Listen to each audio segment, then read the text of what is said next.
Hello friends, अंग्रेज व्यापार के बहाने भारत आए, लेकिन उन्होंने हमारी आज़ादी छीनी, देश की दौलत लूटी और हमें वर्षों तक गुलाम बनाकर रखा।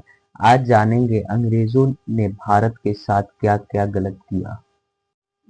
दोस्तों, अंग्रेज भारत में व्यापार करने आए थे, लेकिन धीरे-धीरे उन्होंने पूरे देश पर राज्य करना शुरू कर दिया। लगभग 200 साल तक भारत उनके अधीन रहा और इस दौरान भारत को बहुत नुकसान हुआ। सबसे पहला और सबसे बड़ा गलत कदम था भारत का शोषण। अंग्रेज ने भारत की मेहनत धन और कच्चा माल इंग्लैंड भेज दिए। भारत जो कभी सोने की चिड़िया कहलाता था, उसी भारत को उन्होंने गरीब बना दिया। दूसरा बड़ा अन्याय था किसानों पर जुल्म। किसानों को जबरदस्ती नील, कपास और अफीम उगाने पर मजबूर किया गया।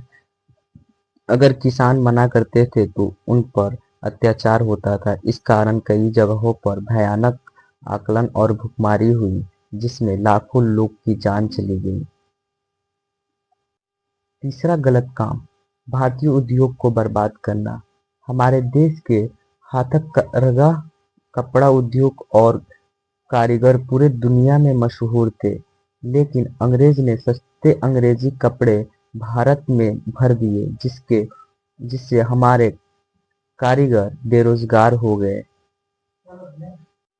चौथा, फूट डालो और शासन करो। अंग्रेजों ने हिंदू, मुस्लिम और जातियों के बीच नफरत फैलाकर भारत को कमजोर करने की कोशिश की, ताकि वे आसानी से राज्य कर सके। और सबसे दर्दनाक उदाहरण है जालियांवाला बाग हत्याकांड। निहत्थे लोगों पर गोलियां चलवाई गई, जिसको भारत कभी भूल नहीं सकता। इतिहास गवाह है, जुल्म कितना भी बड़ा हो, आजादी की चाह कभी नहीं मरती। यही सबक हमें आगे बढ़ाता है।